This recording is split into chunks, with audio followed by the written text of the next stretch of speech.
And now it's time for Southern California's sports fishing voice. Let's talk hookup. For the next 2 hours, join Pete Gray, Rock Cod Rick Maxa, Corey Sandin, and this week's special expert guest for fishing information, new techniques to catch more fish, and the most current scoop on what's happening in the water. Let's Talk Hookup is sponsored in part by Yamaha Outboards, official motor sponsor of Let's Talk Hookup. Royal Polaris, the world's finest long-range sports fisher. By Ford, the official truck of Let's Talk Hookup, and Shimano Rods and Reels. Fish with the best. Shimano. Get ready for the fastest 2 hours on radio with the hosts of Let's Talk Hookup, Pete Gray, Rock Cod Rick Maxa, and Corey Sandin. Good morning, anglers, and welcome to Let's Talk Hookup. I'm Pete Gray with Rock Cod Rick Maxa. We're in the world headquarters of Let's Talk Hookup right here next to Fisherman's Landing in San Diego. And what a great show we have for you today. Captain Aaron Barnhill. Well, you've known him for years and years in the San Diego sport fishing fleet and long-range fleet. But he's a commercial albacore fisherman, commercial crabbing fisherman, and a lot more. You stay tuned. We've got a lot to talk about. You stay tuned. This is Let's Talk Hookup, Southern California's sport fishing voice on the Let's Talk Hookup app and radio network. Your San Diego County Ford dealer knows that vehicles are not one size fits all, and they have a variety to choose from to suit your individual wants and needs. Looking for a truck to handle both work and play? The legendary F-150 has you covered with its military-grade aluminum alloy body and high-strength steel frame and smart technology, like the available Pro Trailer Backup Assist to help you back up your boat with the turn of a dial. Or do you need a vehicle that's ready for your next adventure? The Ford Ranger is standing by. So grab your gear and let's go. This adventure-ready truck has an available terrain management system that has 4 selectable drive modes depending on what terrain you're on for optimum performance. Is an SUV more your speed? No problem. Your San Diego County Ford dealers have those too. The 2020 Ford Explorer has been completely redesigned inside and out and has available third-row power-fold seats to easily accommodate more passengers or cargo and available twin-panel moonroof to let the outdoors in. Visit BuyFordNow.com to learn more or visit your nearest San Diego County Ford dealer today. They'll be glad to hook you up. Here's John Ireland for Rancho Leonero. You know, the ranch is unique. It's one of the few places in the world where you can still drive ATVs up the beach. We have fishing from the beach.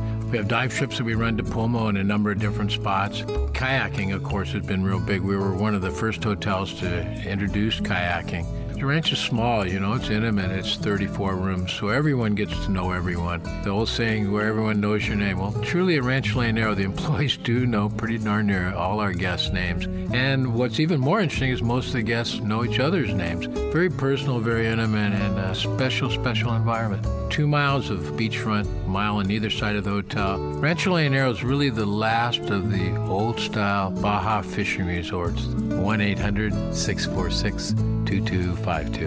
1-800-646-BAHA. And RanchoLeonero.com. I'll personally guarantee your best fishing experience and vacation at Rancho Leonero.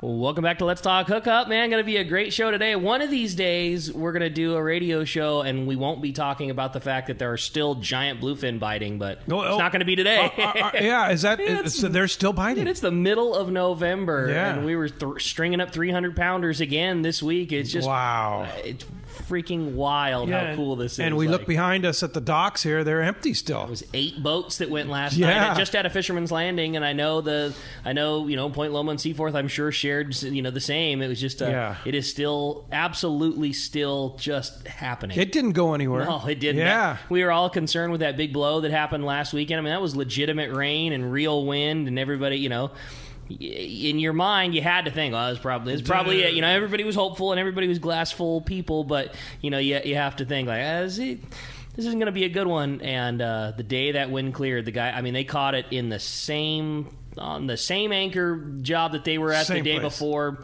I think the Queen had however many big giant ones. They had a 317. They had a bunch of the medium-sized ones to go with it. It's just been awesome. And then the local boats, San Diego, the Liberty, Mission Bell, they're still on that local yellowfin, too. It didn't go anywhere. Yeah, this has been so cool. Yeah. And still rolling. Well, and you can relate to all that, right, Captain Aaron Barnhill? Yeah, it's nice when they stick around late, for sure. It's all, it's good. Good morning. Great to have you on the show. Yeah, thanks for having me, guys. Yeah. So tell us what you've been doing lately. Of course, we know you from running the Shogun and being involved with the long range fleet for many, many years, and you still kind of keep your fingers in that pie, right? Yeah, I still try and run some trips here and there. Yeah. I enjoy coming back and doing that. But I've been albacore fishing in the summertime, starting in June, and we usually end in October, something like that. And and then in the fall, do a little bit of crabbing. So just try and stay busy. So tell us about albacore fishing this year. Where are you fishing? How are you fishing? What is that all about? So we started off Southern Oregon at first. So we started jigging. So in the beginning, it's more scattered fish. We're just trolling around, pulling jigs in by hand.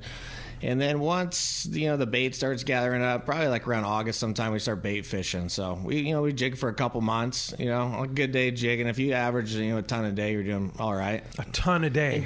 Jigging is just like you'd be doing at home on a skiff. You're literally just trolling juker feathers and jet heads and whatever else. That's it. Just looking for meter marks and little single poppers on the sonar and stuff like that. And you just start scraping them up all day. Every once in a while you get a little shot or something like that. So.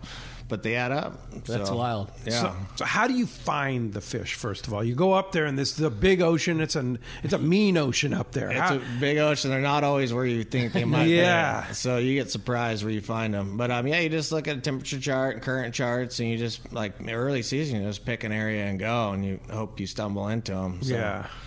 Yeah. So when you say current charts, temperature charts, so is that kind of the same thing you do when you're running the Royal Polaris or the Shogun or one of the other boats? Yeah, same thing, especially early season. You're looking for a little bit warmer water push from the south or southwest. And, where kind of currents come to collide, or you get a little swirl in the current or something like that, just some sort of change.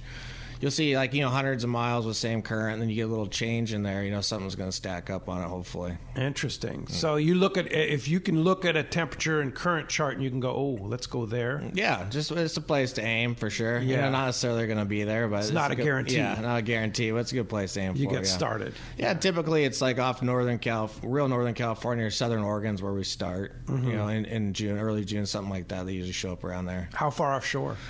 This year, it was a couple 100 miles, something like that. Wow. So, and there was I like that just rolls off. A couple 100 miles. Miles. Yeah, I don't know about that. Yeah, that's a long ways west. Yeah, and we're sure we could intercept them earlier, farther out. It just doesn't really pencil out. And so, and then they start working up and in, and then they eventually get on the beach. Sometimes we have it like you guys have off here, pretty darn close to the beach. You can see land and stuff like that. Really? Later in the season. Yeah. And later in the season, it becomes a bait fishery, right? Right. So that bait's all like larval stage offshore early on. So it's, small. It's all spread out. You don't see it on the machines or anything like that. And then typically sometime in August, something like that, it starts to gather up and get a little bigger and get colored to it. And once that bait balls up, and they start feeding on it, then those schools kind of come together and you start getting some bait action like that. And, sometimes we see schools before that, we get little shots on the poles or something like that. But once they get on that bait, it starts you're getting foamers and big jumper spots and stuff like that. That's usually when our bait fishing takes off. Wow. That's cool, man. That's so cool. Is that the fun part? That's the fun part. Yeah. I'll bet it is. Yeah. Like, when it's on the bait and you're in the racks, how much fish I was going to say, what's a big hit? Yeah. Like, what's that like? Yeah, I mean, a lot of stops for 75 or 100 or something like that. You kind of string those together all day and you do it. We had big stops. I don't even know, 300, 400, 500, Wow. Our best day was 2,300 with 3 guys in the rack. 2,300 fish. And how many tons is that? I think that was like 16 or something like 16 that. in one day. Think about that too. That was you said 2,300 fish for 3 guys. 3 guys in the rack. Yeah. Holy mackerel! When somebody's BSing with the I got 9 today. It's like, all right, I had 700. I had 700 tuna today. Yeah, and that's a great day. We may have like 1 or 2 days like that, but you get 500 or 600 a day. That's a good day. Just try and keep that going. That's exhausting work, huh? Can be, and then just deal with the fish. I was just going to say, that's not just half of it. Yeah. Yeah. And how do you deal with them once you put them on the boat? What happens? Yeah, to them? totally. So we're spray brine. So we got a put the fish in the hold, and then you can spread them out. You can't just throw them in there and forget about them, you know. So we throw them down there and let them get a little, you know, frosty, a little layer on there, and then we flip them over. So you want to kind of hard before you throw the next layer down. Okay. That way they don't smash each other. We want to try and keep them nice and straight, no dents, stuff like that. So, you're down there flipping fish, moving them around, and putting the next layer down and doing all that. That's so hard work. Even while we're fishing, you got one guy in the fish hole dealing with that sometimes. And, Wow. Yeah. It's got to be not the favorite job. No. I guess It's like the short straw on that one, huh? Or the rookie guy. I was going to ask, so for real though, is that the new guy, or is that such an important job that like it's not the new guy's job? Yeah, Like, all the guys on there are good that I Okay. got. So they switch out depending on what's going on. I got you. The chummer is the most important job when you got fish around the boat. Really? So just keeping some bait going over the side. And, Okay. Yeah. Yeah, and you're driving the boat. Yeah. Boat's constantly moving when you're on a school? Yeah, it's constantly moving, so it varies on how the fish are acting. So if they're real aggressive, we're going, you know, a little over 4 knots or something like that. Whoa. Yeah. Come on. And they're go- just Really? following you around like puppy dogs. Yeah, if you go too slow, sometimes that fish gets so excited it'll pass you. You see on the sonar out in front of you. So you want to try and, you know, keep it Really? right next to the boat there. So sometimes you're adjusting speed all the time or what direction they want to go. It just every school's kind of different. Wow. But, I had when no they're- idea when it they're- could be that fast. Yeah, when they're biting, you want to pick up that speed. They get fired up. Really? Yeah. Interesting. That's cool. So, okay, let's say that someday albacore come back here, or maybe even yellowfin tuna or something. Is it something that a private boat guy should keep it in gear, or are they or no? They just don't have enough bait to hold. Yeah, that especially if that fish comes in early and you're just getting jig strikes, like, you know, you're trolling around, you get a couple fish on, and then that's it. You know, no bait fish. Just keep that boat in gear and, like, you know, use your heavy gear like you would for bluefin and just wind them in on. If you get a little spot and you keep winding them in, you know, even going like 4 or 5 knots, have your other jigs out, you'll keep getting some strikes. Yeah. You know, if you don't stop the boat or whatever. But, yeah. Stop the boat, and they may be with you for a little while, and then they leave. Right, exactly. Yeah. They lose interest or whatever. There's nothing really to hang. But yeah, if you keep, you know, if you get a couple strikes, you just keep the boat moving or in gear or whatever. Or even you like slide your little swim baits back or something like that. You know, and get some more fish that way. You think there's any way we're ever going to see albacore down here? Yeah, I'm sure it'll come back around. Yeah. For sure. I Someday. mean, we saw bluefin up there this year. You know? Yeah. We caught them. We caught them all the way out of almost Canadian border. You know, Really? Yeah, caught a few Wow. bluefin. So. We saw a lot, you know, around Oregon and stuff like that. So it's just kind of everything shifts that way for a little bit, and I'm sure it'll come back around. I mean, it clearly is not like the albacore stock is low. I mean, you guys are seeing them and catching it. You know what I mean? Yeah. Like it's not like they're not around anymore. They're just Right, they're stock's just near doing hood. great. And when the longliners are straight out of here and even off I-30 blocks, so like off San Martin and all that, but way offshore, 400 or 500, 600 miles. I think it was in April or May catching albacore. So that fish has been in lower latitudes. It's just not coming into the beach for whatever reason. Sure. So and that fish just marched up and they got on it, you know, when it was off Oregon or whatever. But that fish is in lower latitudes. It's just for whatever reason not coming into the beach here for Reach and San Diego boats. Now there's a group. You fish with a group of bait boats, and a lot of them are based here in San Diego. Right, yeah, I got lucky enough to get in a group with, you know, some of the legends of the bait boat fleet. You know, JJ Garrettson just got me in that group. So yeah, Lidorian, Her Grace, Jody H, those boats from San Diego. So lucky enough to work with those guys. Yeah, and there's no competition between you, right? Yeah. It's like, how many did you get? Oh, darn, I got more than me. Which is we're all competitive. And Oh, that's what makes the absolutely. group good. You know, we're all hungry and we're all trying to work together and stay on the fish. So it works out really good. It's a great group of guys. I mean, there's so much knowledge within our little I'll group bet. of guys. So How many boats? I think there's 9 of us in our group, so it's pretty small. Yeah. We got Pat Kavanaugh. He's in our group now. Oh, okay. Yeah, so Yeah. we got a lot of great fishermen. I mean, guys that I've looked up to since, you know, I started sport fishing and stuff Sure, like that. a lot of the guys. So, what is the attraction? What's the attraction for a guy like you that you know could run any of the top boats here in San Diego? Your high demand here. What was the attraction for you to go up albacore Yeah, fishing? good question. Yeah, one of us just, you don't have to stop fishing, you know? You don't have to come in and drop passengers off, you know, it's that sort of thing. It's I just wanted to change the pace and go take a look at it. Sure. I really like it's the freedom of it. Yeah. You know, I make my own time schedule. I go in when I want to go in, fish as long as I want to fish, you know, and just it's total different change of pace. And, the worst thing is like you're on a 3-day trip and you find some fish your last day, and then you got to go in. You hear about everyone catching them while you're at the dock. I was just going to say, that's the words out of my mouth. It's got to be the toughest part is the time constraint. Like you have 5 days to make this catch, or you have 3 days, no matter what, and the clock is ticking the second you untie the lines. Heading out, like the timer is started. Right, exactly. And it's just different. The whole like social aspect. Like I had so many great passengers and friends that I made. Like that whole aspect's gone. But so definitely miss that. And I have a great time coming back and running trips and stuff like that. But I like the move I made. That's cool. Yeah. As it were, and financially, is it better than running a long range boat, or? Yeah, in the amount of time. Yeah. Yeah. So so you're making it quicker. I'm making it quicker. Yeah. And you have more time to go hunt. Yeah. Do exactly. stuff It's a lot. It's a lot of work. Yeah. It definitely is. It's not even 724. Right? Yeah, and you're up in the middle. Well, of the long night. range fishing's a lot of work too. Yeah. It is for sure, but it's it's a lot of work, but it works out. But it's it's just like farming. Like some years they may not come in. It's not a steady paycheck. I mean, you've got to go earn that, and you've got to catch fish to make money. Yeah. So if they don't come in one year, I mean, we just don't make any money. So but. Definitely got to sock it away. That's a gamble. Exactly. Yeah. I dig it. That's cool. cool. So next week you're off to another fishery, and that's commercial Dungeness crabbing, right? Right. Yeah. What's that like?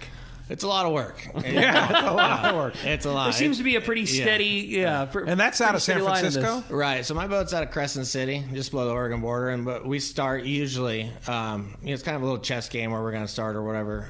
So we have permits for both California, Oregon, and Washington. But we usually start around the San Francisco area and fish that first and then go from there. So last year we fished down there and then went up to Washington for a bit, and then we were back down in Northern California. So it's just wherever we can try and make the most money. And how deep a water you fish Dungeness? We usually start in like 120 feet of water and then just work out deeper. Just keep working out. Like what's the deepest you catch a Dungeness crab? I'm sure you could catch them in 200 fathoms if you had really? That here. Oh, wow. Yeah, the draggers have gotten them out there and stuff like that. I think the deepest we fished last year was a little over 100 fathoms. Wow. That's more than I would have thought. Yeah, that's a lot of rope for all those pots. Yeah. A lot. And what are the pots like? Are they like Deadliest Catch style pots that you see on Deadliest Catch? They're round pots. They're 40. Ours are 42 inches in diameter. They're 14 inches tall. Tunnel on each side, and without any rope or buoys or anything like that in there, they weigh like 110 to 120 pounds. Okay, so a little bigger than a lobster trap. Yeah. Yeah. Mm-hmm. Yeah. Interesting. Huh. I just think the whole thing's so cool. Yeah, it's it is different. Very cool. Yeah. Do you ever envision Deadliest Catch Part 2 for Dungeness? Is that? I mean, does it? I mean, the weather's got to, because of the time of the year you're fishing up there. Yeah, if you're getting ready to start December, that right now, I that can't be nice weather. I think they did have a little show on it out of Oregon or something like that. Yeah, I saw it, but it's it's just a lot more hands-on work too. I mean, we're lifting moving all the pots by hand. Basically, the block's the only thing that's bringing them up. So it's and much smaller boats too. Smaller boats. Yeah, we're just a 58-foot. We're an old limit seiner. Actually, the boat I'm on, the Pacific Pride's from Kettenberg boat. It was built in the mid 70s or something like that. Really? Yeah, I was a limit seiner up in Alaska, and they converted it to a crab and albacore boat. What's a limit seiner? It's just the size limit up there. It's got to be like 58 feet. Oh, for like the sockeye. Yeah, and all that. All that stuff. The small seiners up in Alaska. I see. Wow, cool. lot to go on here today on Let's totally. Talk Hookup, right, Ricky? Yeah, it's going to be so much fun talking with a great buddy and talking fishing. And, man, I mean, just all the things, that you've seen from, I remember fishing with you on the Legend and all the way through and long range and now all this commercial stuff. Going to be a great show. So much great information. And if you want to talk to us, man, we want to hear from you. Going to be a great time on Let's Talk Hookup this morning. If you want to join the show, 833-288-0973. Again, 833-288-0973. That's how you reach us on the phones. Also, a cool new option to the show. I know we've been talking about it plenty, but man, it's been really successful, and that's the text the show option. And the only way you can text the show is via the Let's Talk Hookup app. It's a totally free download. If you got your phone out, just go onto the App Store if you had an iPhone, or the Google Play Store on an Android. Search Let's Talk Hookup, and you'll see the little Let's Talk Hookup icon. Free download, cool information. You can listen to all the past archive shows, and there's a little tab on there that just says text the show. Fire off a question, and we get a bunch of them. We try to read as many as we can on the air. It's usually more than we're able to do so, but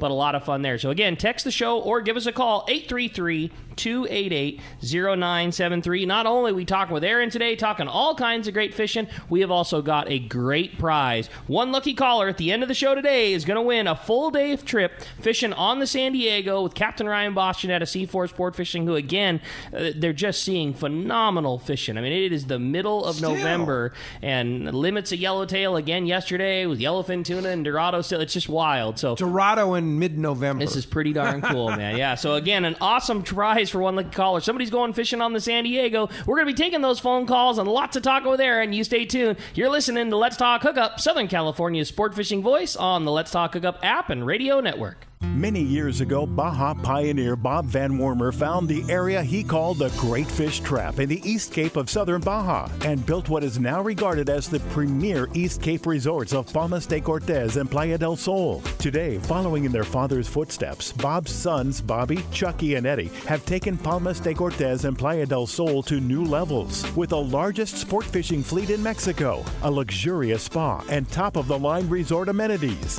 Van Wormer Resorts have become a destination for travelers worldwide. But for us, Palmas de Cortez and Playa del Sol are just a short 2-hour flight away. No other tropical fishing destination offers the experience and value that you'll find at Palmas de Cortez and Playa del Sol. Now you can plan your Baja fishing vacation quick and easy by visiting VanWormerResorts.com. And when you're ready to book, it's quick and easy. Or simply call 877-777-TUNA for more information. Van Wormer Resorts, the East Cape's finest. It's another innovation from Seaguar, the proven leader in saltwater leader material. Introducing new Gold Label Leader. It's Seaguar's thinnest leader material yet, 18% thinner and 17% stronger than any other Seaguar leader. That means it's even less visible underwater and creates more natural presentations for better catch rates in clear water and on leader-shy fish. New Gold Label is made with exclusive Seaguar fluorocarbon resins in a double structure process which provides exceptional knot and tensile strength. Yet it's soft and cinches easily for fail-safe knots. Get Seaguar Gold Label at your favorite tackle dealer or learn more at seaguar.com. The name that stands out among anglers is Fisherman's Landing, your top choice in local and long-range fishing. Hi, this is Doug Kern. Our hardworking crew will make sure your fishing experience is one to remember. We offer the finest open party trips from 1 to 3 days, the best charter boats available, and of course, our world-renowned long-range fleet is second to none. Fisherman's Landing is a full-service operation offering great half-day trips on the Dolphin and full-day open party trips on the spacious and comfortable Liberty. Since we introduced the full-day trips at Fisherman's Landing, the 85-foot Liberty has become a favorite among full-day operations with bunks for your comfort, huge bait capacity, and RSW fish holds to keep your catch fresh. Plus, Liberty has a big modern galley and 2 interior heads with showers. All our open party trips from half-day, full, or 1 to 3 day trips can easily be booked online at fishermanslanding.com or give us a call at 619-221-8500. I'll see you at Fisherman's Landing in San Diego. 2 years ago, Gamakatsu set out to develop a hook light enough for live bait to swim naturally, yet strong enough to handle your next trophy bluefin. The answer? The Gamakatsu Nautilus Heavy Duty. Most captains agree the Gamakatsu Nautilus hook is best for tuna. And now with the introduction of the Nautilus HD, no matter how big the tuna, Gamakatsu has a hook to handle it. The new Nautilus HD is now available with solid ring or standard hook. Get it now at select tackle shops and start getting bit. Right now, you have a chance to go fishing with Captain Ryan Bostian on the San Diego, 833-288-0973, and Captain Aaron Barnhill. So tell us about your career in the sport fishing industry, because you had quite the long and illustrious career with us here at the San Diego Sport Fishing Fleet, right? Yeah, so actually I kind of dropped out of college and just needed a job for a summer to make a little money, and my buddy Cole Byron was working on the Legend, so I asked every boat at Seaforth for a job, and the Legend's the only one that gave me a job. And really? I started there, and then, I got enough time, got my license, and I think a week after I got my license, I was running trips. Who was running the boat at the time?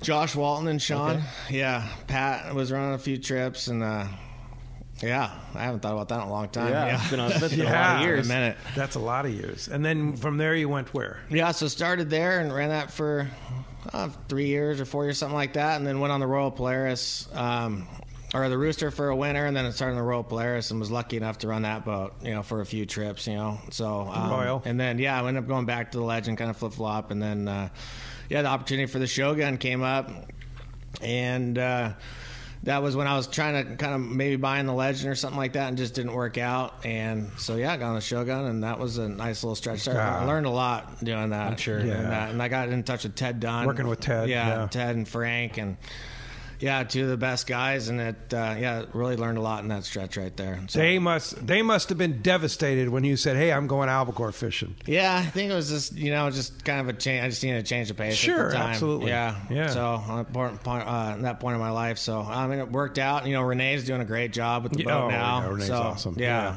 and there'll be cameo appearances, I'm sure, now and then, maybe, huh? Yeah. Can we hope for that? Yeah. We'll do that. I've run a couple trips on the Rooster. I love Ethan and Andy and those guys. And then I always be there to help Renee out if I'm able to do it. I'd love to come run some trips. Yeah, definitely. Well, fantastic. Well, hey, we have some great text and phone calls coming in. If you want to get through, again, 833-288-0973. Text the show right through our Let's Talk Hookup app, and we have a question. And do try and let us know. Mike from Gardena sent. Let us know who you are. So Mike from Gardena sent. What months are the commercial season for albacore, and do you still see larger fish as you move further north? That's a good question. So we usually start sometime in June. We've caught fish. I think we got fish June 1st one year, like right off Coos Bay, Oregon. Just depends. Sometime in June, whenever the water straightens out. Is that weather related, or are they always there, or are they just not there? The water. Some people think some of those big fish hang out year round. I don't know if those big fish don't have to come to the surface. They feed down deep. Especially when they're there. So I mean, who knows? But yeah, so we start in June, and then basically the weather dictates when our season stops. I mean, one year, I think our last good day was September 4th 3 years ago.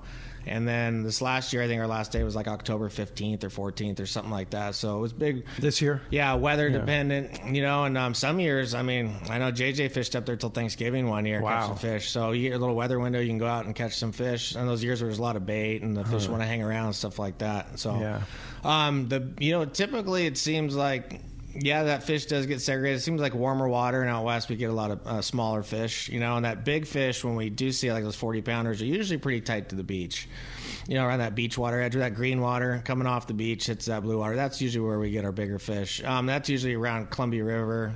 Up above and below the Columbia River is usually the best area for that. For bigger fish. Does the weather always end your fishing season, or do the fish end your fishing season? It depends. Like 3 years ago, it was a fish. They just disappeared. We were just like, we had a little... Catching them one day and the next day we you're had not. a great day. Our best day at 2,300. It was like, all right, sweet. We got a little blow. After that, we're going to get back on them, and it was crickets. Wow. Crazy. Yeah, I think JJ and I went all the way down off Crescent City, and then we went all the way back up Canadian border, and we found nothing 3.5 weeks. I think we had like maybe 250 fish in 3.5 weeks or something. Wow. And you had 2,300 in a day, right? Like, a few days before. Yeah. Crazy. They were gone. They wanted to move on. Yeah, that was it. Somewhere else. So. Average season, how many miles will you log on your vessel? I don't know. I should figure that Yeah, out. I'll bet it's a bunch. Yeah. Like thousands, right? Yeah. Oh, yeah. Yeah. Yeah, I'm sure we do a couple thousand, especially the first jig trip. I'm sure it's in 1,000 somewhere. Wow. Because you're out for basically 4 months nonstop. Yeah. The trips are longer in the beginning, so it's jigging. You're just scraping a little bit up every day. So we're usually like around 30, 35 days for our first trip, and then they get shorter as the season goes on. And sometimes we'll just have weather windows, so we can fish for like 5 days of good weather, and then we, just time to go in. A little storm comes through, you go in, just get the fish off, get some more groceries, and get ready to go back out. Get some more bait. Yeah. That's a trip. Man. That's cool. Well, hey, phones are packed up. One line open. You want to get through? Here's your chance. 833-288-0973. Let's go ahead and jump to the phones. You got it, man. Let's talk to Mike. Mike's calling us from Rosemead this morning. What's up, Mike? Welcome to the show. Hey, thanks for picking up my line. Good morning, everyone down there, San Diego. Hey, my question is, how much fuel does your boat hold, and have you calculated how much it costs per year or per season to fuel up your boat? We hold about 6,000 gallons, and we burn typically, I'd say on average 100 gallons a day with a generator and all that. Mm-hmm. So if we're traveling, I get into an area, we'll maybe burn 150 or something like that. Single engine? Single engine, yeah. We have a QSM 11, like the same engines we had on same engine we had on the Legend. Okay. Yeah, and John Deere 4045s, just, little 4-cylinder generators like a lot of the sport boats have. You have 2 generators? 2 generators. Yeah. Yeah, we have a little bit bigger generators than some boats because we crab hydraulics and stuff like that. Yeah. So and you got to have backup for the refrigeration, I'm sure, right? Yeah, exactly. Generator goes out, you're in trouble. Exactly. Yeah. And so you haven't calculated out over the season, but I imagine, I mean, you figure it out. However many days we fish times, 110 gallons or something like that. 110 gallons in a day, that's nothing, though. That's, nothing I mean, like... We're on a long-range boat. We're 400 or 500 gallons or something like that. Yeah, a day. Yeah, for sure. What a trip, man. Yeah. That's cool. Pretty amazing. Good question. Hey, thanks a lot for getting us started here. Thanks a lot for the call. We got another great text, too. This one was from James in Temple City saying, hi, just wondering what you do at the end of your trip with the bait that you haven't used. Do you release it for the next time? Every time I go fishing, I always see that most of the bait at the end of the trip has died. And also, what's the procedure like for obtaining your live bait? So we buy most of our bait. Our cured bait, we can hold a little bit more, and we can catch it. This year was really tough trying to make bait. It's just for whatever reason a tough year in Washington. So we try to hang on to all the bait we can. So we get it out of the wells first, our like the side deck wells, and that way we keep the bait in the tanks. That way, if we do fill the boat, we don't have to throw any bait over the side, or move it or anything like that. So typically we use anchovies. That's basically all we use. So. Yeah, and it bait's probably sometimes as much a challenge to find as the fish, right? Oh, for sure, for sure. If bait's tough, I mean, you're in it. I mean, especially during bait fishing, you really can't catch without bait. It's that key. So you can't jig fish when they're on the bait. Yeah, this year was kind of an anomaly. There's some pretty good jigging, around, even though there was bait fishing going on. Like those jiggers did good. Yeah, I'd really like RJ had a really good year this year jigging, but there's years like. We'll have 1,000 fish, and the jiggers like less than 100. They just don't want the jigs once they get on bait. So it's key to have that bait. I mean, that's our lifeline there. You said there's times that you buy it. What's that procedure like? I mean, is it a receiver like we have out here? You just buy it from a boat that's got it netted up. Like how do they house it for you to buy it from them? Yeah, typically this is out of Westport. They have nets between dock slips. Okay. So they're like bigger, deeper nets like that, and they stack them up, and they have a bait boat similar to like Everingham does, and they catch it. Put it into the pens and let it cure out. And we can fit, I think like 25% more cured bait, just works out better for us. Do they have sea lion issues up there as well, the same way we do here? Same thing, yeah. Same thing. They got electric fence and nets around and all that kind of thing, yeah. Do you have sea lions issues 200 miles offshore? We have seen them. We've had a couple swim in the stern and grab fish occasionally. It's like, what the heck are you doing out here, right? The amount of like blue sharks up there in Makos is pretty incredible at times too. You'll be jigging and all of a sudden, you see a Mako come out with the fish in his mouth shaking, no big ones, but little Mako shaking it around, or you get busy jigging, you got a bunch of fish dragging and pulling a couple, and they're all shark bit up and stuff like that. Oh, hey, really? Yeah. Wow. Blue sharks too, a ton of blue sharks up there. It's amazing. Yeah, it's incredible how many are up there. I think the thing that's blowing me away the most is that you do all this with a 3-person crew. When you're and how many jig lines when you're trolling, like how many lines do you guys troll at a time? We troll 14 lines. 14 at a time. Yeah, 12 to 14 depending on what's going on. Yeah, keep them busy. Yeah. Yeah, for sure. Well, hey, let's go live on the water right now. Captain Mike from the Tribute's on the line. Good morning, Mike. Hey, good morning, guys. How's it going? Doing great. Good morning. Where are you fishing? What are you doing? Well, let's say today's probably not a day to fish for bluefin out west. Oh. So it's a little bit on the choppy side. Uh-huh. Yeah. But no, I think you're probably going to see a lot of the bluefin boats showing up here mid-afternoon or early afternoon today. It's just a little choppy out west, to say the least. The weather kind of went back and forth, and then they downgraded it yesterday, and then they upgraded it this morning, and we got to experience pretty much every bit of that. So nice. We're going to give our anglers the opportunity to come out here and do this on a day where it doesn't look like this. But yesterday we had really, really good yellowfin fishing. We had limits of yellowfin for a 14-passenger rent rock group. It's still around. Really, really good fishing. We had 48 yellowtail to go with it and some skipjack. I know a couple of the other boats that were out here did really well on them.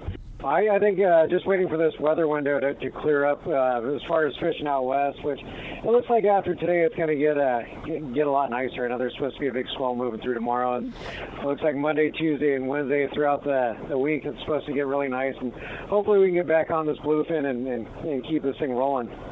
Yeah, no kidding. So in the meantime, you have some yellowfin and some skipjack and some yellowtail around and keep things going. And, of course, tomorrow morning, 7 to 9 a.m. right here in the world headquarters of Let's Talk Hookup, Mike will be rolling in fresh off the boat, right?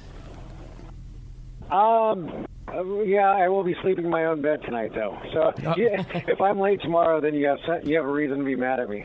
Yeah. Okay, Roger. All right. So you're back at the Yeah, dock. it sounds like everybody that was out here trying to do this today, it sounds like everybody's on their way home, trying to, play it safe, give their passengers a chance to come back out and do this on a day where it's not gusting 30 knots, and more than anything, just playing it safe, keeping everybody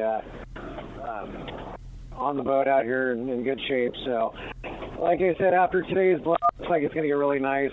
We do have room on tomorrow night's trip, and the weather tomorrow night does look really actually downright nice. I think they're Monday, Tuesday, Wednesday is supposed to be favorable. This weekend weather here for the last 2 weekends, I don't know. They have something against weekends right now. Yeah. Well, mild Santa Ana moving in tomorrow. You know what that means. Yeah. Beautiful weather out on the Cortez and the Tanner, and good times. If somebody wants to get on the Tribute, so tomorrow night, day and a half trip. Is that right? Yeah, tomorrow night, day and a half trip, leaving out of Seaforth Landing. Then we have another trip Tuesday night and another one of these those one-day trips Thursday night. And like I said, we had darn good fishing yesterday, about as good as it gets. And I know it's the middle of November, but hey, take advantage of it. We even saw some Dorado in 66-degree water yesterday. Jeez, they look like they must have been born up here, and we released them. But still some pretty interesting fishing for this time of year. So no kidding. If you'd like to take advantage of it, give Seaforth a call at 619-224-3383. You can book through seaforthlanding.com or tributesportfishing.com. But yeah, I mean, it's I don't know. I'm starting to see a guy winds up and lifts a little Dorado over the side. The water's 66 degrees. It blew me away. Wow. Awesome. Well, hey, great trip, and thanks for the check. Appreciate that, and we'll see you tomorrow morning right here on the show. We'll see you tomorrow morning, guys. Take care. Thanks, all right, Mike. Thanks, Mike. Appreciate that check. Wow, that's interesting. Well, it sounds like he had to. They had pull to the plug. Turn around for safety's sake, right? Yeah, maybe they get lucky on the way in, though. You never know. You never know. Yeah. Things could happen. Weather, how does that play into your fishery? I mean, is there ever a time where it's like, we got to get the heck out of here? Yeah, for sure. There's times where we got to go in. We sit on the sea anchor a lot during weather and try to wait it out so we can stay on the fish. And like bait fishing, we can't have the guys in the rack when there's a big swell. Getting swamped and stuff like that. Yeah. Jigging, we can jig in some choppy weather. You just go slow, going upwind. Go upwind for an hour, and then you turn downwind and pick up some speed and start getting some jig strikes. What's choppy to you? Like 25 knots is choppy. Like we fish in 20 all the time, but it just depends on the swell too. If there's no swell on 25 knots, it's fine. But you start getting some swell on there, and you start taking some good ones. And then. Yeah, I mean, if it's blowing over gale, it's probably a good time just to go do a turnaround. I mean, if it's really good fishing, we can hang out on the sea anchor. We will, but it just depends. So you'll hang out on a sea anchor when it's blowing 35, 40 knots. Mm-hmm. Yeah. Wow. It depends. Like if we're on good fish, and we're fresh in on a trip, and we don't want to go in yet. We got plenty of room, plenty of groceries, plenty of bait. We'll just hang out and wait for the wind to come down. Yeah. So when you're on a sea anchor, what is the purpose of a sea anchor? What does it do? That's a great question. Basically, keep your bow into the swell, into the wind. So it's like a giant parachute, right? Parachute, right? Yeah, we have a little. We have like probably 20 fathoms of line with a crab buoy that goes to a hippity hop, like a big bumper ball. And that keeps the sea anchor up. And, we have like 600 feet of line that goes to the boat with a bridle. And, it just makes your ride a lot nicer. You're not rolling around in the trough and stuff like that. Kind of keeps your bow into it. Yeah. Sometimes you get caught in rips where the current's going up into it. And, it's just... It is what it is. It's miserable. Just ride it out. Yeah, just got to ride it out. You just turn the engine off and just hang out, huh? Just hang out, watch movies. Yeah, we got satellite TV on the boat. So nice. Yeah, hanging out, yeah. Nice. I don't know why. I think I just assumed, because I know that you do trips that are as long as you do. I just always assumed that this was out of more than 58 feet worth of boat. I mean, that not that that's a small boat by any means, but I mean, you're talking huge loads of fish and, a month at a time on the boat. I think my mind goes to more than 58 feet of boat underneath you. Right. For a 58 footer, we have bulbous bow, rolling chocks. The boat rides great. Yeah. And washer and dryer on there. And when it's only 4 guys in there, sure. That's a good point. That's a really good point. It's not that bad. If you had a bunch of passengers on there for that long of a time, that's a good way to look at it. You're right. It'd be sure. different, but it's it works out. Yeah, that's cool. Cool. Well, let's jump back into those phones. They're jam packed. They want to talk to you. Aaron. Every line is full. Let's next up talk to Hills. Hills calling us from Ventura this morning. What's up, Hills? Welcome to the show. Hey, good morning, guys. I was wondering from Aaron. I've never been to Crescent City, but some harbors are pretty sketchy. Like if the entrance is small or whatever. Some of these little rivers like in Mendocino County and stuff, I can't even believe they fish out of these little places. Like is where you go in to get groceries, is it sketchy or is like Crescent City pretty safe entrance? Crescent City is pretty doable, even on a big swell, but there are some you really got to watch out for, and you got to do it by the current too. We get fuel on Brookings. It's the first time I drove in there, I was like, oh, holy cow! Like, this is tight. Get in here, right? You're right. It's tight. Is it like a river mouth? Yeah, a little river mouth, and so like Westport too. I mean, when we crabbed out there in the winter, I mean, you really got to watch the business, and like if it's going to be a big swell, you got to do it with incoming tide.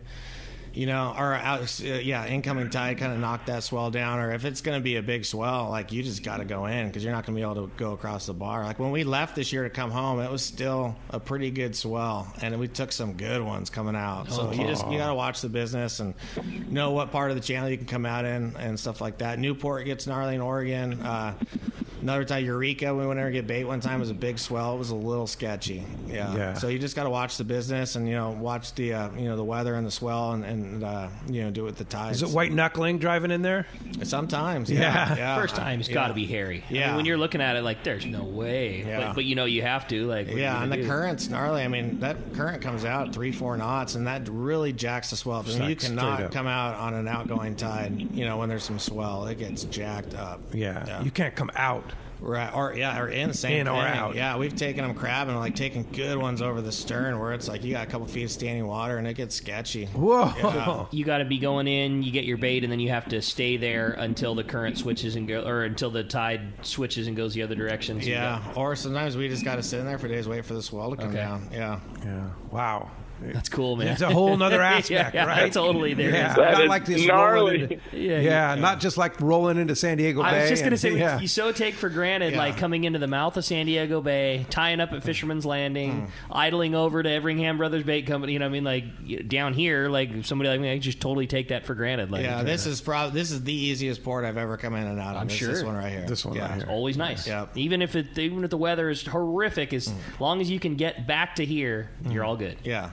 Indeed. That's wild. Yep. Thanks a lot for the call. That's great. Hey, when we come back, we got a lot more Let's Talk Hookup coming your way. We're going to check in with catch reports, more of your phone calls, find out what's going on the water. You stay tuned. You're listening to Let's Talk Hookup on the Let's Talk Hookup app and radio network. Turner's Outdoorsman, Southern California's #1 shooting, hunting, and fishing tackle retailer since 1971, is right in your neighborhood. Now with stores throughout Southern, Central, and Northern California. No one does it better. Turner's Outdoorsman brings you the best prices and selection, plus a knowledgeable staff that will help make your day on the water or in the field more fun. Stop by your neighborhood Turner's Outdoorsman. To find the location nearest you, check the web at turners.com and sign up for special deals and more.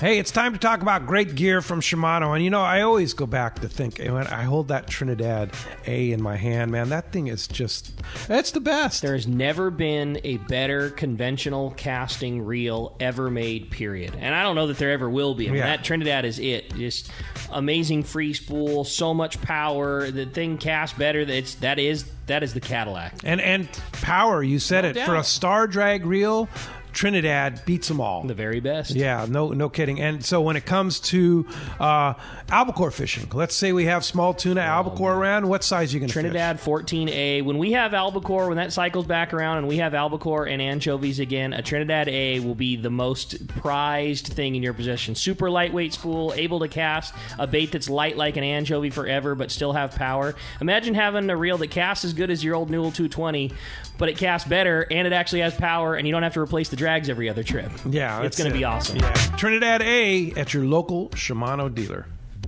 Situated between the Pacific Ocean and the Gulf of California, the state of Baja California Sur encompasses the southern half of the Baja Peninsula. The climate is perfect for fishing, boating, surfing, and diving, making Baja Sur a top destination for adventurers and thrill seekers. Rich in history, Loreto, the first capital of the Californias, is considered the first settlement in Baja Sur. Loreto is surrounded by tranquil turquoise waters and is known for its extraordinary marine life, whale watching, and of course, the finest sport fishing. So easy to get to and a favorite destination for families as well as hardcore anglers. Loreto is a short non-stop flight on Alaska Air from Los Angeles and on Volaris or Calafia Air from the newly renovated Tijuana Airport via the Cross Border Express. Check LoretoBCSTourism.com for more information and experience one of the great places in the world, right in our own backyard. Loreto and Baja Sur.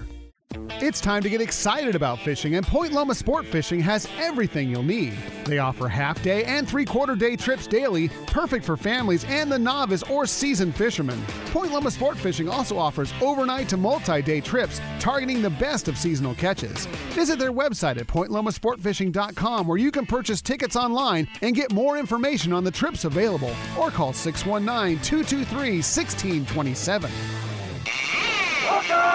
Welcome back to Let's Talk Hookup. If you want to get through, it's already been a very busy morning. We have one single phone line that's available. That's 833-288-0973. All right, let's go ahead and jump in the phones. You got it. Hollis calling us from Santee is up next on Let's Talk Hookup this morning. What's up, Hollis? Nothing. Morning, you guys. Morning. So I'm going to ask the question. I believe sounds like you're kind of from San Diego. What do you see in the albacore coming back to San Diego, and what kind of migration patterns do you see with this albacore? And thanks, you guys. I'll take it off the air. All right. Thanks, Collis. Buddy. That's a good question, because the setup, for the last few years, there's been bait around, anchovy balls, stuff like that. When we had albacore back in 06, 07, it was warm water. Some of my best days were in 69-degree water. So just for whatever reason, they're not coming into the coast here. They're just kind of bypassing it. So I don't know what it's going to take. Maybe a little more cool off of the water or something like that. Like they said, they were straight out of here, out of San Diego in May, but just way offshore. So what's way offshore? 500-600 miles. Oh, way offshore. Out in the 130s, So I don't know. Just one of these years, they'll squeak in. They'll probably surprise us. One of the guys on the long range boats going down to wherever, Hurricane Bank or something, will probably stumble into them in spring. Going through, start getting some strikes, or see some jumpers or something like that. It's not that the setup is not for albacore like we had this year in the spring. It was like, wow, it could happen, right? Yeah, but we'll take 300-pound bluefin. Exactly. Consolation prize, right? You have phenomenal fishing down here, but. Maybe the water needs to cool off a little bit more. We start fishing in 60-degree water. I think this year it was 61 my first day out. We had a couple hundred fish or something like that. So maybe it needs to cool off a little bit more and they'll come in. But like I said, 06, 07, 05, we had good fishing in warmer water. So we just need to squeak in here. The best answer seems to be that there isn't one. The way I say that is the condition has been quote unquote on paper plenty of times. The fishes weren't here. You don't get to dictate what they do. They come where they don't, and they like their food and they like their water, and they're going to go wherever that is. The condition, on paper has been plenty of times, but like you said, we're just in a different cycle, and our cycle right now happens to be amazing bluefin fishing. And the problem with catching 300-pound bluefins is you get so polarized. Look how good the offshore yellowtail fishing has been. The full day guys have had limits of yellowtail, yellowfin after trip Dorado. after trip after trip. Yeah, you just it has been an amazing year this year. Aaron, did you ever see an albacore and a Dorado in the same stop? Yeah. Really? Yeah, we had those kelps late where we catch yellowfin, bluefin, albacore, yellowtail, Dorado, all in the same kelp. Wow. You drift off the kelp, you start getting a few albacore, stuff like cool. That. Yeah. So you mentioned water temperature. When you're bait fishing in August, what's the water temp? 64 to 66. We had last year. We had some warm water even up there. We were catching Dorado off Coos Bay last year, or the year before last. Yeah, That's cool. Dorados. There were a few big eye caught, stuff like that. Yeah. So, but I think too, it's we get those stretches of grease calm weather, and that surface temp kind of gets bumped up, but I think that thermocline water's still pretty cold. Yeah. Yeah. What happens when you guys catch Dorado? Does that thing become dinner? Do you sell it up? I mean, what happens? Like fillet it up yeah, and eat, okay, that's cool. Fresh fish dinner. Yeah. We got every year we catch yellowtail, patrol my logs. If I see a log, let's go troll by it. Try and get a couple. I think we had like a dozen yellowtail this year. Or something Nice. like that. Yeah. That's cool. That goes on the dinner table. Oh yeah. Yeah, for sure. Hey, if you want to get through, first time we've had an available line here in quite a while, 833-288-0973. Adam's standing by in the studio. We'll take your call. I have a good text here. What is the average size of albacore, and do they sport fish for them up there? And that's from Craig in Mission Viejo. Thanks, Craig. Yeah, there's quite a few boats, like little Delta-style boats that run out of Westport, and they do albacore trips. Yeah. And, Is that like a 6-pack, 12-pack? No, they're like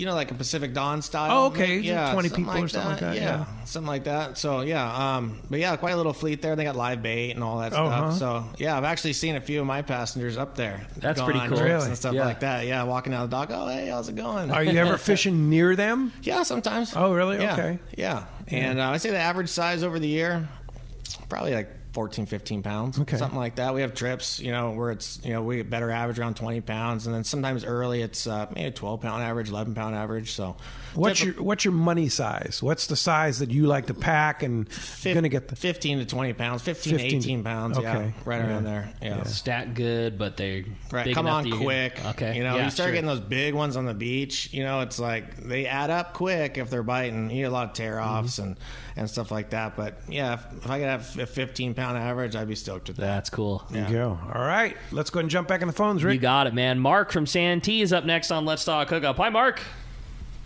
Hey, how you doing, guys? Great. Hey, Aaron, I got a question for you.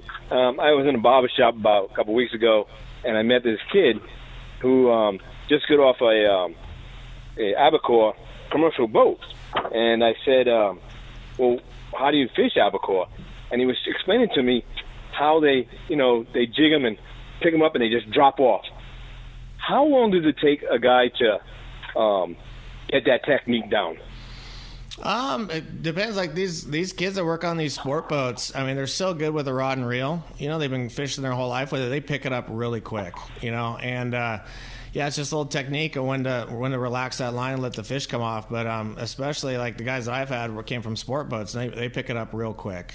Yeah. Anyone who can rod and reel, who's been trying their whole life to fool fish, with a lure, is good with a rod and reel, gets good at that pretty quick. What's on the end of the line when you're bait fishing? So we have like a chromed lead head with a barbless hook on there. It's kind of bent out a little bit. And kind of like a bonita feather? Yeah, kind of like exactly like those old style bonita feathers like that, just bigger. And we actually use medical tape, and we tape a scampi on there. So it's like a little tougher scampi. We use like white or cream color, something like that. Some guys use blue, purple, whatever, but that's all it is. Like we don't use the feathers anymore. It's actually like a scampi. A scampi? Yeah, there's a little technique to put it on, and you stretch it and use the tape and all that, and tie the head. But yeah, that's all we use. And barbless hook. Yeah, it's barbless hook. It's like a little bent out. It's kind of hard to describe, but yeah, it's just a heavier lead head with a barbless hook, and we use wire leaders, 180-pound wire, 160-pound wire, stranded wire on there. Just swims through the water better. Stranded wire. So and the guys, when we bait pole, sometimes we'll slow the boat down and fish with live bait on there. And some guys use fluorocarbon. I still like to use a single strand wire. You can kind of push the bait down into the water. So every guy has their own little technique. Some guys use like the owner style gorilla hooks or something like that. We use the old style like Taniguchi hooks, the little bait hooks. So yeah. All right. Bait hooks are barbless also? Yeah. Sometimes we'll take our dikes and just make little grooves in them just to keep the bait on there a little better. Oh, okay. And when it's tough, sometimes the guys will leave the barbs on there just when it's scratchy. I know nothing about it, but I've seen both things. I've seen guys, hook a fish and then just whip the thing over their shoulder, and the fish, goes behind them, hits the deck wherever, hook falls out, and they go to try and catch another one. And then other guys, kind of wing them where they pull them into their chest and hold on to them and throw them. Like, what is the theory behind that? And maybe explain what that is if somebody hasn't seen it. So when we're fishing the scampies, it's basically you're throwing them on. You're just as fast as you can, get that thing back in the water and try and get another one. Well, that bait fishing, you're using a live bait, and the key is like when you wing them, you pull the fish up, and then as it's getting the momentum towards you, you kind of stop the momentum, pushing the pole away from yourself, and then wing them, and then that way wing them means you catch them. The fish comes out of the water and you grab a hold of it. Yeah, for me, I catch it under my left arm, and then you take the hook out with your right hand, and kind of dump the fish onto the deck, and then you have the hook already in your hand, and so you can just grab another bait out of the well, flip it on, and get it back out there. So that's just the thing. a speed thing. When they're biting, you just want to try and get either your scampi or your bait back in the water as quick as you can. You ever get the hooks in you? Oh yeah. Oh yeah. You didn't hesitate at that. Yeah, and then sometimes you get those fish that just get wild on you. While you're grabbing them and it's sticking you on the fingers. And, Try and keep protection up. But you try and get them upside down, but it doesn't always work out that way. So what happens when you put them upside down? It just kind of like puts them in a little catatonic state. Oh, okay. Sometimes, yeah. So not all the time, but that's the theory. That's awesome. Rick, you have a text? Yeah, I mean, lots of great ones come through. This one, pulling Aaron back to his bluefin days, says, "Hey guys, I just picked up a 26-foot boat. I'm interested in learning how to fish the dead flyer and land one of these monster bluefins. My questions include: what is the best way to learn to fish the kite and how to rig a flyer? And 2, what are the important steps that an angler should take to have success in fishing this style of method? Also, what kind of kite balloons, that kind of stuff. But any insight? Any insight on catching a big one? Yeah, that's my deal is I like those 20-0 Mustad circle hooks for flyers. A lot of guys use a J hook and a treble hook and like that. I just kept it simple, and I like those big circle hooks that Eagle Claw, a bunch of companies make them. Those bigger ones I seem to have better luck with. And then I just got to say this because it's always fun. We have a rack of hooks that lives on the peg at Fisherman's Landing that was just for the Royal Polaris and how you guys like to fish your fly. It was such a unique hook, that 20-0 circle hook. It was like just you guys had such success with that thing, and everybody like, what on earth are you going to do with a 20-0 circle hook? And that was it. Like, we had a peg dedicated just for you guys and that fishing. Right, and if you're fishing for that 400-pounder, I mean, that's the hook you want to use. Sure. You're going to get that bite in there. I've torn out a lot of those J hooks and stuff like that. Bad luck with them. So we just stuck with that. It worked out good for us. So the biggest thing is just trying to position that kite on the fish, learning which way you can turn the boat. Obviously you can't really turn downwind too much with the kite out. You're going to drop it. Certain things like that you'll just pick up trial and error. I always put a balloon on the kite unless it was really blowing, just for the ease of doing it. And if you had to make some weird little turn, at least the kite would stay in the air. Yeah. Especially in this day and age with now there's 100 boats out there, and if somebody comes at you funky or vice versa, having the balloon sure is nice to just, if you're forced to move the wrong direction, at least your kite's not going to be in the water. You got to make a turn. Right. Yeah. Yeah, and you pick it up, how to quarter, downwind and keep that kite in a decent position and stuff like that. So it's just, just got to go out and keep at it. It might be frustrating in the beginning, but if you stick at it, you'll do good. You still remember. Oh, yeah. Yeah. Let's go ahead and jump back in the phone. You got it, man. How about this time? We talked to Sam. Sam's calling us from Irvine this morning. What's up, Sam? Welcome to the show. Good morning. Somebody asked my question about the albacore size they're catching, but I want to tell Aaron he's had one of my top trips where we went out. There was no bites on the count. I may have told this story already, but no one was catching yellowfin, and he took a chance and headed into Mexican waters about noontime, and the boat limited out when the limit was 5. So, guy really has instincts, no doubt about it. And thank you for that. No, but thanks, appreciate it. Indeed. Thanks a lot for the phone call this morning. Hey, when we come back, we got a lot more Let's Talk Hookup coming your way. Like I said, we got the Catch Report coming up, a whole nother hour of your phone calls. You stay tuned. It's Let's Talk Hookup on the Let's Talk Hookup app and radio network. A top fleet and superb fishing is what Seaforth Sport Fishing in Mission Bay is all about. With free parking and fully stocked tackle shop, it's no wonder Seaforth Sport Fishing is a favorite among anglers. Come aboard top boats like the Aztec, Cortez, Endeavor, Apollo, Outer Limits, El Gato Dos, Pride, Tribute, Pacifica, Pacific Voyager, and the Voyager. Plus the new Seaforth, Sea-Watch, and San Diego offer the finest half and full day trips available. Seaforth Sport Fishing. For charters or regular open party schedule, check seaforthlanding.com. Run by fishermen, for fishermen in Mission Bay. You've heard all about it. You know the anglers catching fish have it, so what's holding you back? It's a fact. FishDope.com really does help you catch more fish and burn less fuel. FishDope.com is the only fish finding service with a spotter plane along with a crew of top anglers on the water almost every day that report actual locations and catches. You can get daily catch reports from Point Conception to San Martin Island, 365 days a year. FishDope.com is for everyone, whether you have your own boat, fish on your friend's boat, or a sport boat. FishDope.com has online planning tools, moon phase, tides, hot bite icons, and more. So bottom line is, if you don't have FishDope.com, well, you're probably missing a lot of bites. Membership costs less than $50 of gas, and that's for the entire year. That's right, 1 year. What a bargain. Plus, use the special code to save $20 on a new FishDope.com membership. Check it out today. FishDope.com. Catch more fish, burn less fuel.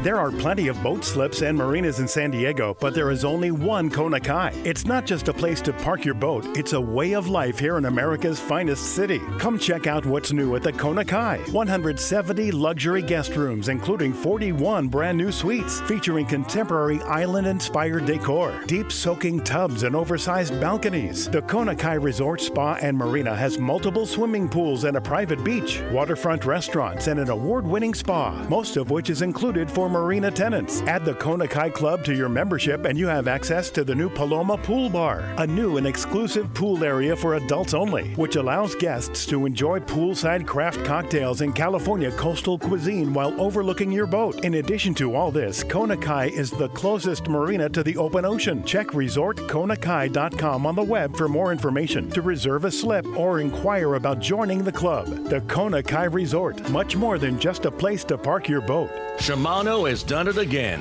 An amazing lever drag 2 speed reel at an affordable price. It's Speedmaster 2, the extremely durable, high-performance Speedmaster 2 with high maximum drag power and a smooth, ultra-wide range of drag adjustability is an absolute fish-fighting machine. Its rigid hogany body prevents misalignment of moving parts under the heaviest loads. Plus, a spare drag cam is included for optimal use with monofilament lines. The Speedmaster is now available in 4 models, 12, 16, 20, and 25. This is the perfect reel for the angler looking for a powerful, lightweight, smooth casting reel for tuna or other powerful saltwater game fish at more affordable price. Nothing in its class can match the Shimano Speedmaster 2, built to provide high-end performance and durability in a compact, lightweight frame. Get the Shimano Speedmaster 2 lever drag reel at your local Shimano dealer. Check Shimano.com for all the details.